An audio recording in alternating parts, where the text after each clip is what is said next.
Dear friends, I welcome you to our reflection on the 12th Sunday of the year A. Today's readings remind us that as Christians, as followers of Christ, as those that are interested and have committed ourselves to doing His will, to live in our vocation, our prophetic ministry and mission, our Christian values, challenges will come. Challenges of faith, trials of faith will come.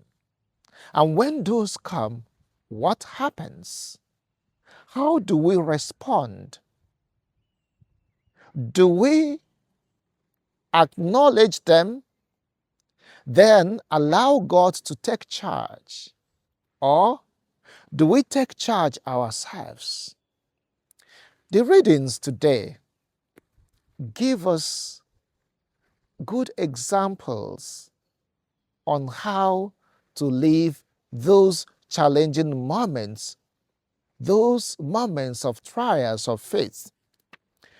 From the first reading, from the book of the prophet Jeremiah, we see Jeremiah going through his own pains, his own troubles, his own difficulties. We know the story of Jeremiah, a prophet called as a child. And Jeremiah gave excuses. I am a child. I do not know how to speak. How can I carry on this responsibility, this great job, these great gifts of being your mouthpiece, of being your prophet, of reprimanding people, of teaching them the mind of God, of discerning the times and discerning the will of God and communicating it to the people? How can I, a shy person? We give excuses. Maybe we are shy. Maybe we are not orators. Maybe we don't know where to begin. Maybe we don't know how to begin. Yet God calls us not for ourselves, but because of what He wants to do through us. And of course, such mission brings pains and persecution. And at this moment, Jeremiah is going through his own moment of challenges because of being the prophet after God's own heart. He understands. He sees. He admits his friends, everyone. He says, I hear so many disparaging me, terror from every side. Denounce him, let us denounce him. All those who used to be my friends, these are not even enemies. Family members, friends, relatives. Perhaps he'll be seduced into error. Then we will master him and take our revenge. This is the situation. And Jeremiah acknowledges that. But what he did surprises us. He committed his cause to God. He said, but the Lord is at my side, a mighty hero. In that persecution, in that challenge, in that suffering, do we acknowledge God on our side as a mighty hero, the one that will eventually conquer everything? Do we commit this cause to God? Do we commit it and then leave it in the hands of God? Because sometimes we commit to God, but then we want to take charge. We want to take back from God. We want to take back from God what we have already placed in His cause, in His charge, in His hands. Jeremiah placed everything in the hands of God. He says, but the Lord is at my side, a mighty hero. My opponents will stumble, mastered, confounded by their failure. Everlasting, unforgettable grace will be theirs. But you, Lord of hosts, you who probed with justice, who scrutinize the loins and heart, let me see the vengeance you will take on them. for I have committed my cause to you. And then Jeremiah goes on to start singing praises. Sing to the Lord, praise the Lord, for he has delivered the soul of the needy. God has done this in the past, and God will continue to do it even in the present, even in your own case. And that is why in the gospel today, Jesus tells us, do not be afraid. Do not be afraid of those who kill the body but cannot kill the soul. Fear. Fear. Fear can keep us crippled. Fear can enslave us and keep us away from responding faithfully to the mission that has been entrusted to our care. We are afraid of failing. We are afraid of persecution. We are afraid of trials. But Jesus is warning us today. He's encouraging us. He's instructing us. Do not be afraid. Do not worry. Don't worry. I am in charge. I know this. And he goes on to compare us with the sparrow.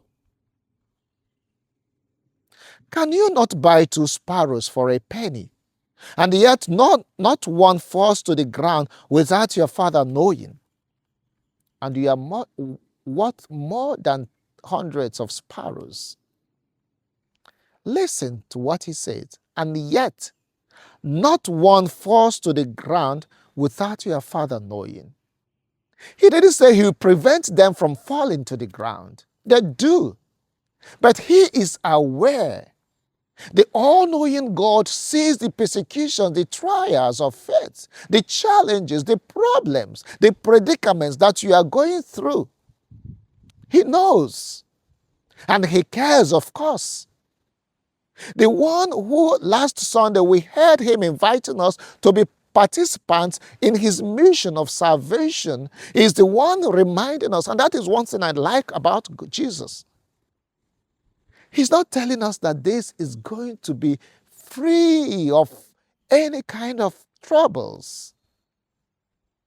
He always invites with the truth. This will happen. The one who said, when they drag you to the kings and governors, it becomes opportunity for you to bear witness. But he's telling us today, do not be afraid. I cared for the sparrows. How much more the one I have created in my own image and likeness? And it goes on to even to make us to know the details. Every hair on your head has been counted. So no need to be afraid. He continues to re-emphasize this, to let us understand, to make us know that he is committed to our cause as we are committed to his own cause in proclaiming the kingdom, in being faithful to the mission.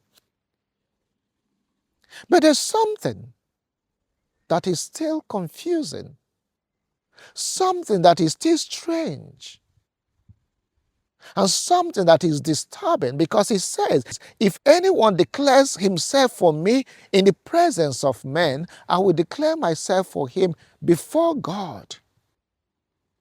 But if anyone denounces me before men, when those persecutions come, when those trials of faith come, when we abandon him, abandon our faith, when we don't speak up, when we don't stand to be counted, when we are not faithful, then he will not declare for us.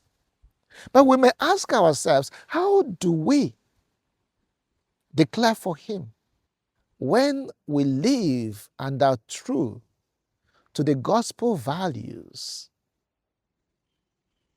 when we live out this twofold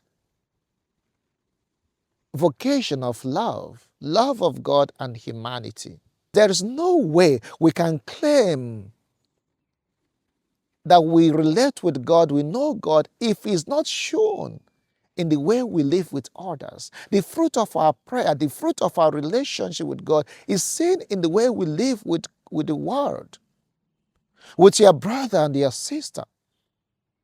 The way you relate with created things.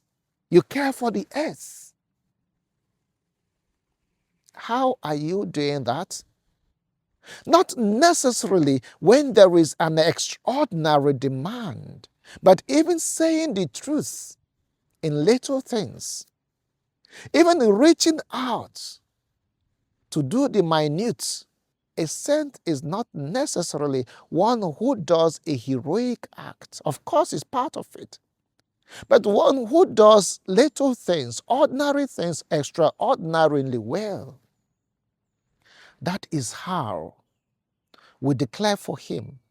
When nobody sees you, when you are authentic, when you live out authentically your gospel values, we are declaring for him. When we see someone being maltreated and we speak up for the person, even when we don't know the person. When we stand up against injustice, when we see someone in need and respond to the need of that person, when we become sensitive to others, not hurting them, we are declaring for him. Because that is the life of Jesus. And that is what our faith calls us to do. Our relationship with God, with Jesus Christ, makes us to be his other self. But when we turn blind eyes to the needs of others, and of course, when there is a direct demand for us to live out our faith, and we don't do that, when persecutions come and we deny Jesus, then he denies us. In fact, he's not denying us. We are actually denying ourselves before God. So this is the challenge that we need to live today. Make that conscious effort. Identify those demands of faith and live them.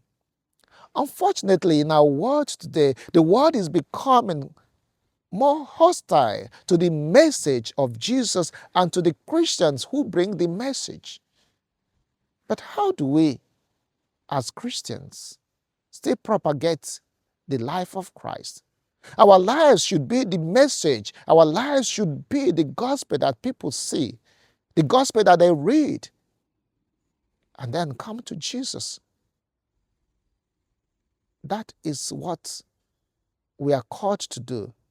The demand of living out our faith in season and out of season, when favorable and when unfavorable, at all times, to be yourself, whether people are there watching or nobody's there watching, to live out your life authentically as a good Christian, as a human being.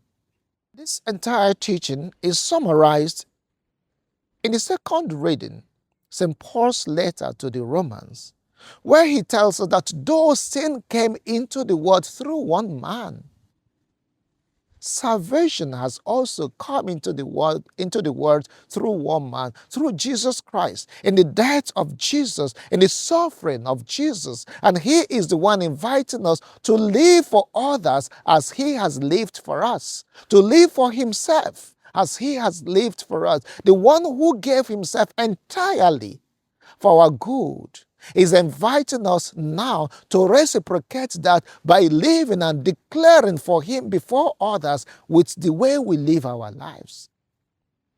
It may be difficult, it may be challenging, but it is not an impossibility, for God is with us. Jesus is always there guiding us. And like Jeremiah in the first reading today, let us commit our cause into the hands of the Father, into the hands of God, into the hands of the one who will always save us, even if our bodies are subjected to pains and persecution. Let us remember the words of those three young men in the blazing furnace. Even if God is not willing to save this mortal flesh, but no, we will not give up our religion, our faith. We will obey God. The apostles also said, it is more important, it is better to obey God than to obey human beings. It is better to fear God than to fear human beings. And Jesus tells us today, do not be afraid, for I am with you. I see everything, and I will protect you and save you.